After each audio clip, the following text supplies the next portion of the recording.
Okay, hello everyone, and welcome to our first review session for topic 9. This week we are working on DNA replication. And I did have one question from the forum that I'm going to start this session by answering, and it was, how does the telomerase know how to and where to bind? And if we remember from the lectures, we talk about telomeres, and I believe that we touch on it later in this slideshow, and if not, we'll touch on it on Thursday. So the telomeres are at the end of the DNA, and so basically telomeres are a sequence of repeated nucleotides, and in humans, I believe it's TTA-GGG, so it's just repeat. So it's TTA-GGG, TTA-GGG over and over and over again, I think thousands of nucleotides. And so the telomerase has a matching sequence, or a complementary sequence rather. So it would be telomerase is RNA, so it would be UUT-CCC over and over again. And that's how it matches to the hanging strand. And essentially telomerase comes in to assist in filling in that last gap where replication did not occur, because we need to protect the DNA from unwinding again when we replicate it. And we'll get more into that, but just to answer that question on how that works for whoever submitted that. Any questions on that? I'm going to go through it further a little later on, I believe. But any questions right now? Okay, so we'll get started, and we're going to start with DNA and the structure. So we kind of went through this in class today. So just a good review of DNA structure. So as we know, we have 4 bases, A, T, C, and G, and they base pair through hydrogen bonds. So I have no idea what just fell, and I'm sorry if that was really loud. So they base pair through hydrogen bonds, and so adenine, which is A, and thymine, which is T, they bond with each other. And guanine and cytosine, which are G and C, bond with each other. And these are the hydrogen bonds right here. They're indicated by the dots. And then the backbone is between the sugars. So this is the 5 or the 6 carbon sugar with the phosphates. So that's the structure of each base and how they combined. And so these are covalent bonds, phosphodiester bonds versus the hydrogen bonds between the actual bases. I think it's important to note that between adenine and thymine, there are 2 bonds, versus between cytosine and guanine, there are 3 bonds. And so I know that I've been asked questions before, something along the lines of, why is it easier? So think of like the TATA box. Why is it easier to unwind or break the bonds at the TATA box, which has a lot of T's and A's, right? And that's because the double bonds require less energy to break, or the 2 bonds rather require less energy to break than the 3 bonds between the G and the C. So that's something good to note. For the overall structure, like I said, we have 2 strands. We make the double helix that we all know and love, and I'm sure we've heard of Watson and Crick, and the DNA helix, and their unsung hero, I forget her name, but there was another woman involved. That's an awesome story of how they found the helix, or theorized the helix. I'm so sorry. And then the strands are opposite and complementary. So like I said, they're complementary in that like the A matches with the T. And so if you have an A on one side, you're always going to have a T on the other in the case of DNA. And then one strand is 5' to 3', then the other end, or the other side, will be 3' to 5'. That's called being anti-parallel. And the 5' has the 5 carbon attached to the phosphate. So the 5 carbon is this carbon right here. And the 3' is attached to the OH, which in RNA is just an H. Or Yes. Sorry, it's been a long day, but yeah, so the 3' end has the OH and the 5' end has the phosphate because that is, and we number starting, why am I blanking? Oh yeah, wow. So the numbering is how we find the 3' end because this is a 3' carbon and this up here, we have the 5' carbon. So that's how we number our carbons.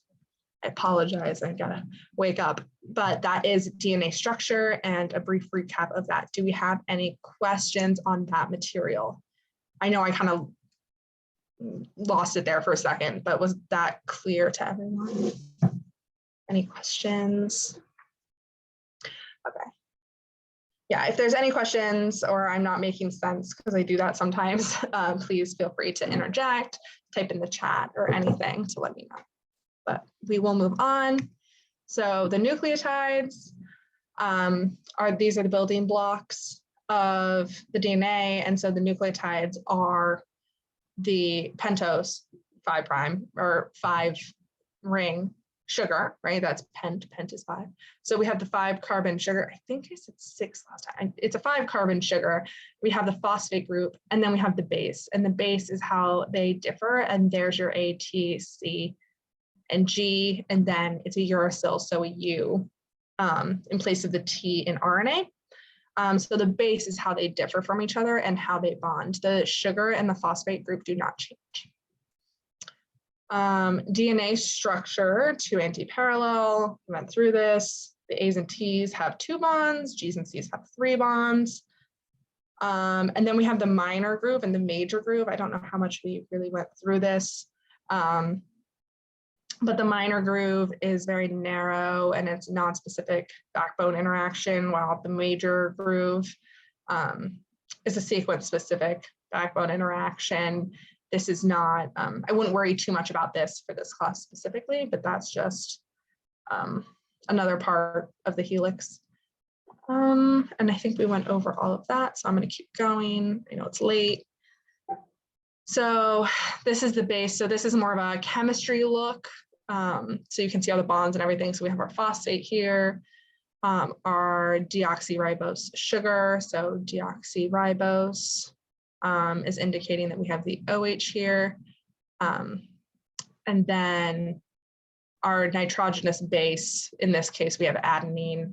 I wouldn't worry too much about knowing the chemical structure of each of them, the adenine, thymine, guanine, cytosine, and uracil, but yeah, so this is adenine.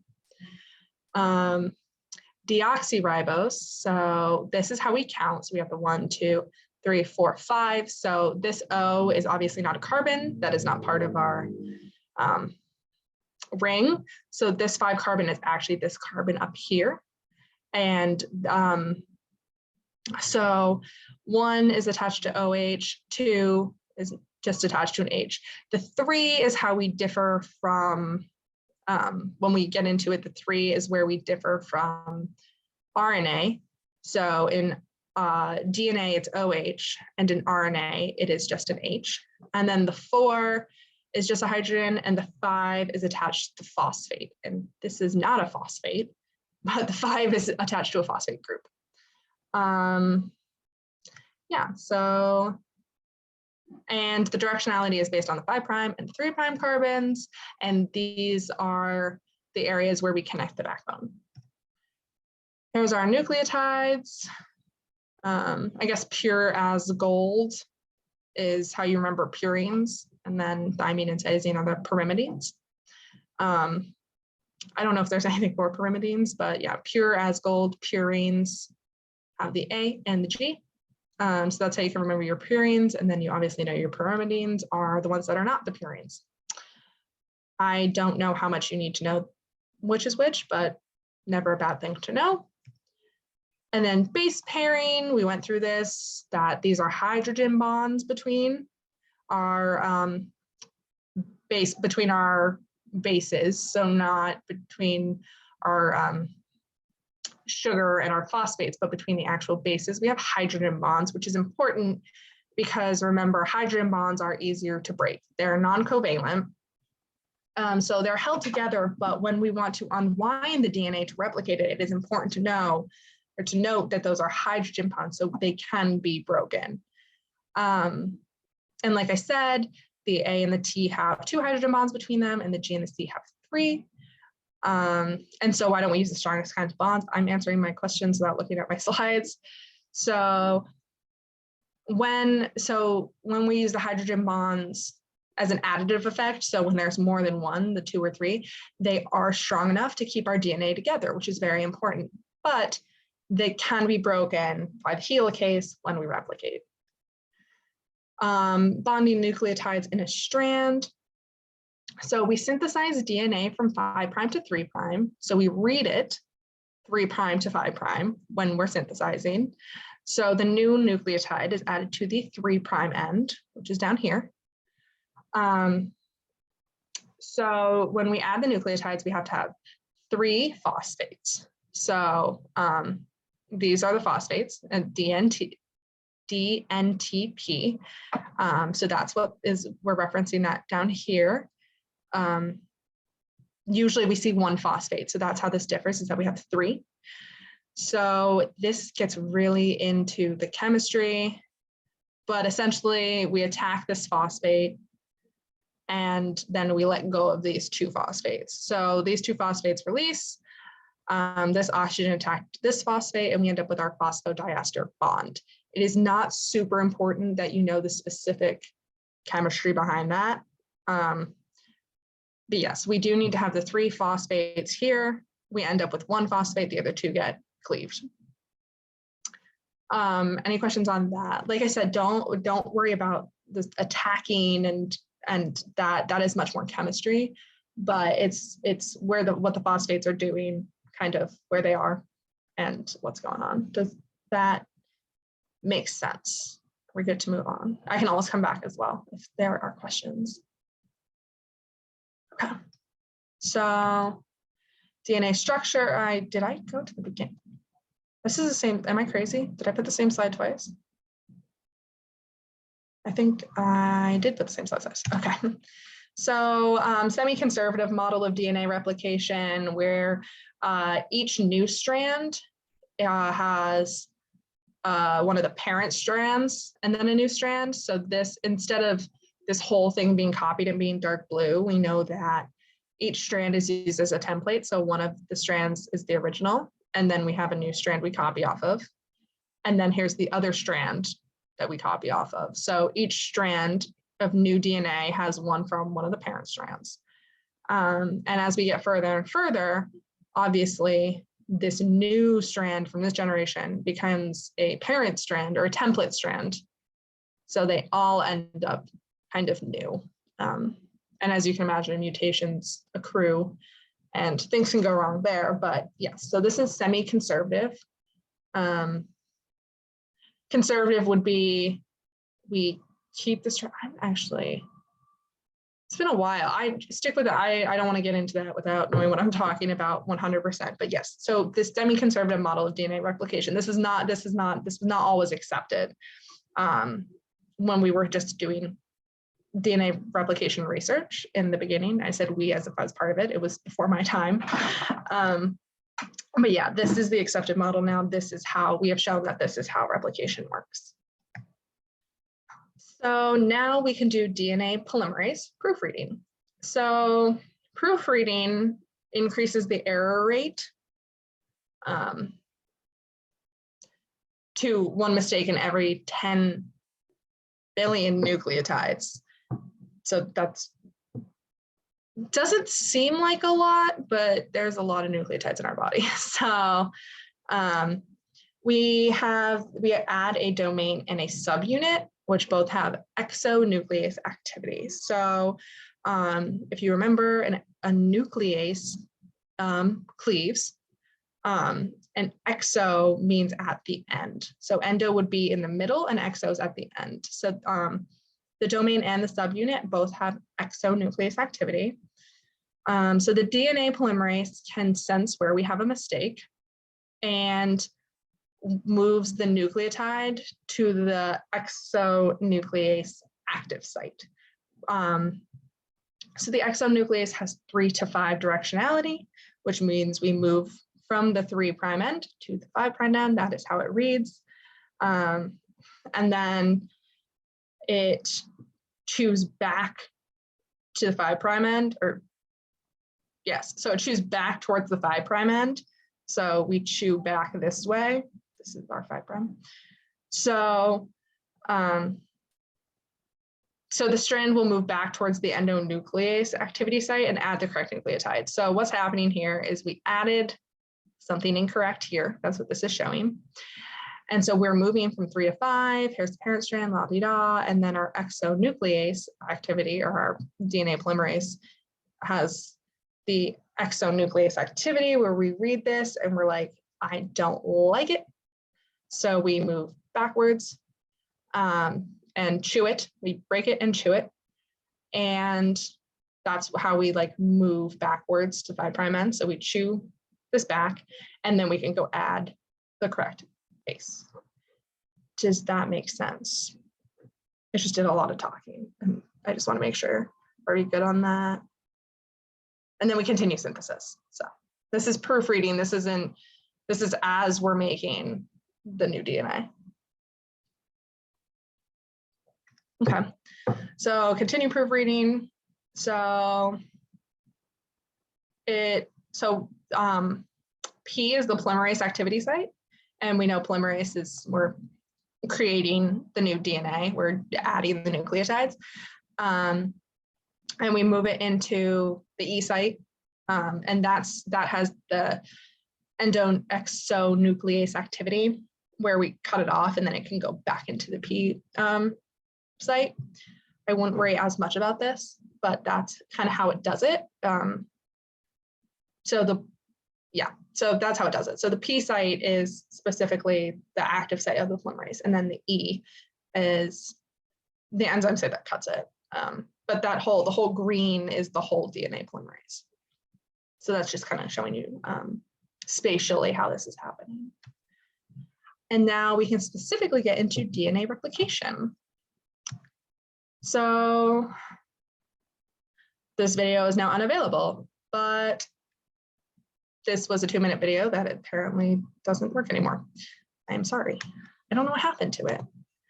And then here's more videos for you to watch later. So when I upload this, or these slides, when I send these slides out, there is also a hidden screen that these are really, really good videos that can help you kind of visualize what's happening, as I know videos help a lot of people. So origin of replication, we were talking about this a lot in class today. So we have to start our replication in DNA somewhere. And so these places are called origins of replication. And this is an S phase, right? Because that's where we copy our DNA. So our origin of replication is the little bubble. And so we can synthesize DNA in 2 directions. So the daughter strand is this orange part on the inside and the parental strand is on the outside. Our DNA has multiple origins of replication. So this single strand right here, we could have, in this picture, we see 2 origins of replication. And that helps because if we had 1, that would take forever to read our DNA and copy it. But they also might not fire at the same time during S phase. So there's a great picture that there was a question on today in class. So if you didn't go, I'd highly recommend looking at it, where at the beginning of S phase, it looked like there were 2 origins or 3 origins of replication. Then if you looked a little later on, there were 4 because 1 just popped up later. And like I said, our replication occurs in 2 directions. So it's bidirectional. And this little piece right here is called the replication fork. It kind of looks more like a spork to me, but that's kind of the gist of here would be the prongs and here's the fork. So these are our replication forks. So we have 1, 2 for each origin of replication. So here is a more detailed look at our replication fork. So our ORCs, so this is ORC, if you remember our from the last unit, the cell cycle, that we had to bring all these things in to fire to start actually synthesizing our DNA. And helicase comes in, part of the MCM, and unwinds and unzips the DNA. So we obviously have to, our DNA is stuck together, so we have to unwind it. So that is the job of helicase, is an enzyme that does that. And there's a chart we're going to go through later of the important enzymes involved in this process. So here's our key players.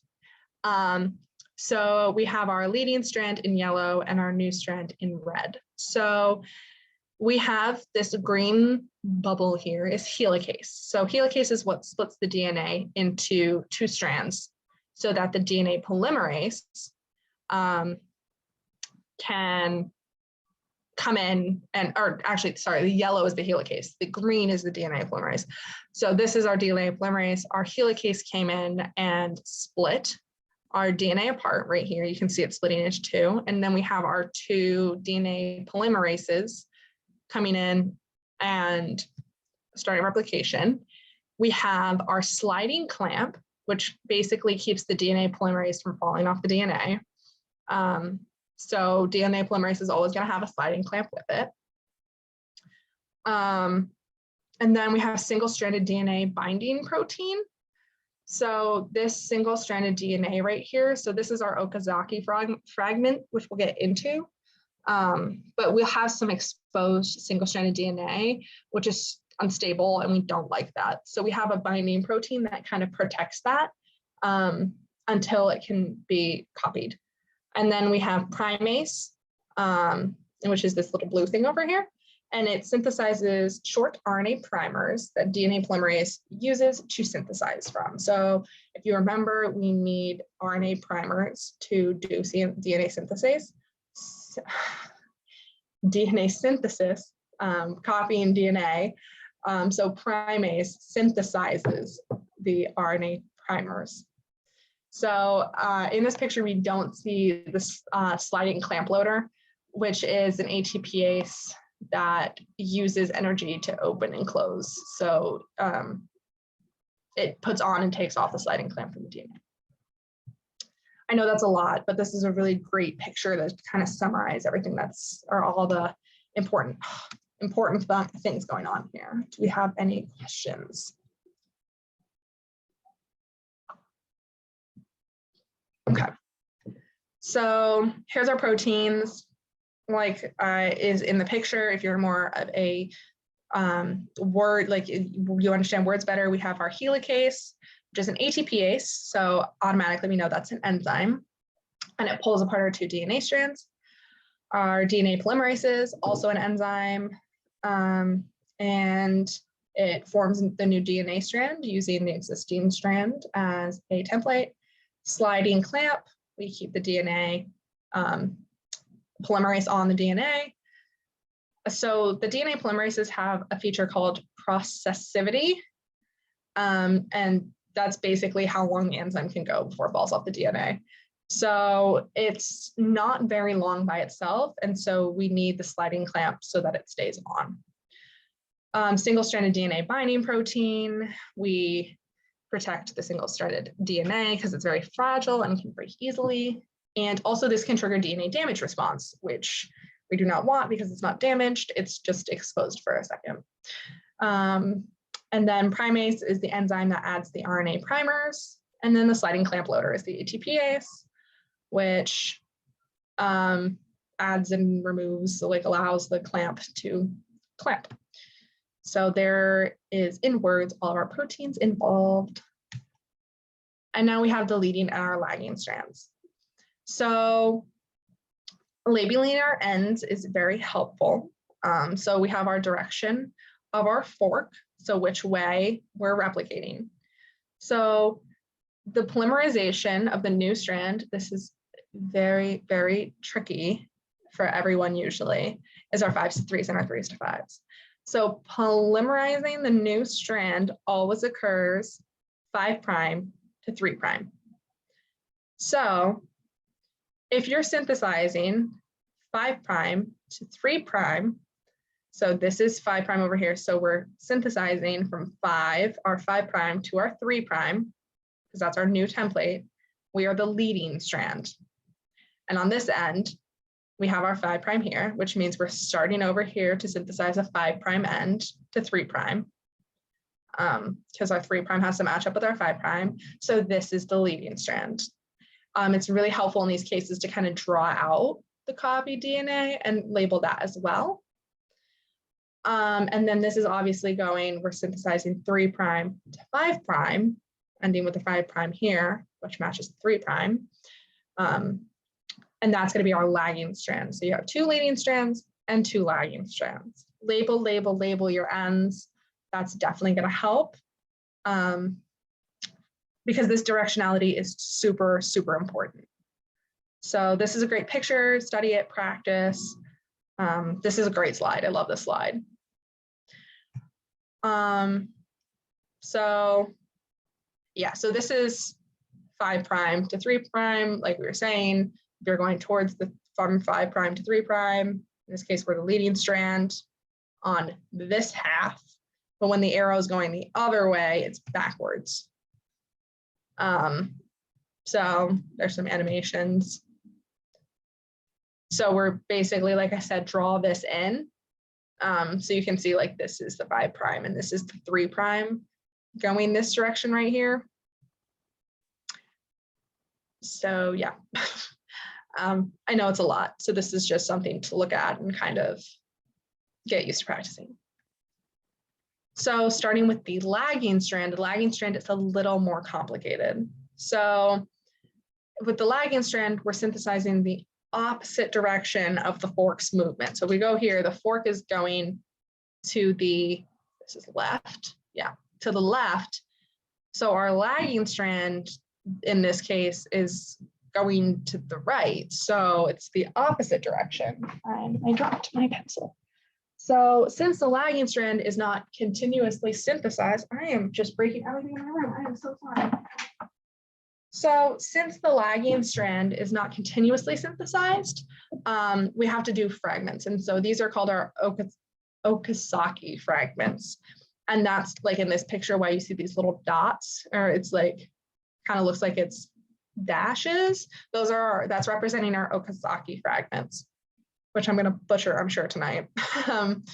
So each fragment requires a primer for DNA polymerase to bind. Just like we need a primer to start with, each fragment is going to need a primer in this case. So in this case, our little blue squares are our primers. And then the key shows you that our DNA polymerase is our little green ball. So where the DNA polymerase goes, our sliding clamp must also go. As we know, when you see the DNA polymerase, you will always see your sliding clamp. When the DNA is synthesized, RNase, which it's an ACE, so it's an enzyme, removes the primers, and the DNA polymerase goes back to fill in the spots where the DNA needs nucleotides. So this is showing us jumping backwards in this arrow. DNA ligase seals the nicks, so ligase is, it's not gluing, but it's sealing them together, because obviously we can't just have a bunch of fragments not glued together, or our DNA would be very unstable and probably just, that'd be a lot of damage. So our DNA ligase comes in and sticks them together. So from the very beginning, we have helicase come in and unwind, and we have DNA polymerase come and synthesize, and then RNase removes primers and ligase seals the nicks. And I'm sure I'm forgetting something. There's a lot of proteins involved, and I would definitely be very familiar with them going into the exam or the final. So determining your leading versus your lagging, we know DNA always synthesized 5 to 3. Direction of fork is from the origin moving outwards. And we're going to compare the direction of the fork with the orientation of the parent strands to determine which one will be leading and which one will be lagging. This was definitely easier to see in that animation. I would definitely go through that if you're struggling. And here it is again. So looking at the replication bubble, focus on what's happening to the left of the origin and to the right of the origin. So to the left, direction of the fork compared to the top strand. Okay, so for the top strand, we synthesize 3 to 5, or we need to synthesize 5 to 3 but this strand has to be the lagging strand because the DNA needs to be synthesized against the direction of the fork. Because this is 5', so we need to go 5 to 3, but the fork is going this way. I wish I could point. So the fork is going this way, but to synthesize 5 to 3, we have to synthesize the other way. So it has to be lagging because they're opposites. Versus on the bottom, let's see if we, yeah. So on the bottom, the fork is going this way. To synthesize 5 to 3, we're going the same way. So that is our leading strand. And this is the same thing, and I'm probably beating everyone over the head with it, so I'm going to move on and we can come back to it. If I can click. Oh, that's it. Oh, okay. Yeah, so that's it for that is all we have for today's review. We're going to go more into it on Thursday and finish the rest of it and do more in-depth questions. Yeah, on Thursday, because today is a later review session. So I didn't want to keep everyone too late. So yeah, so this is the basis, and this is definitely the hard stuff, all this leading versus lagging strand kind of stuff. So on this stuff, does anyone have any questions? And if not, are there any questions on any of the other material we've gone over so far this week?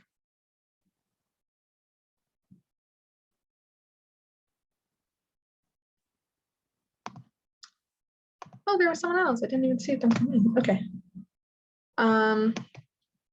No, we're good. Okay. I know that this is like a lot of information, but these slides are really awesome. I can't take credit. I am not the first one to use these slides. I obviously organized it and changed some things, but these slides are awesome, awesome, awesome. So I will be sending them out. And these are going to be awesome to practice with, to really understand our directionality, because we definitely will be doing a lot of directionality kind of stuff. And then especially knowing which proteins are happening or happening. So this, what the proteins are doing, the enzymes versus just proteins versus what's happening at the replication fork is also very important. So I think these slides are awesome to take notes from. Any particular slides anyone wants to see again or go through? I didn't even put a thank you slide. I'm so sorry. But yeah, anything anyone wants to go through further or anything?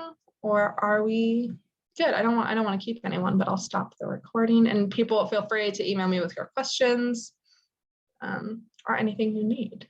And if that's it, I'm gonna stop the recording now.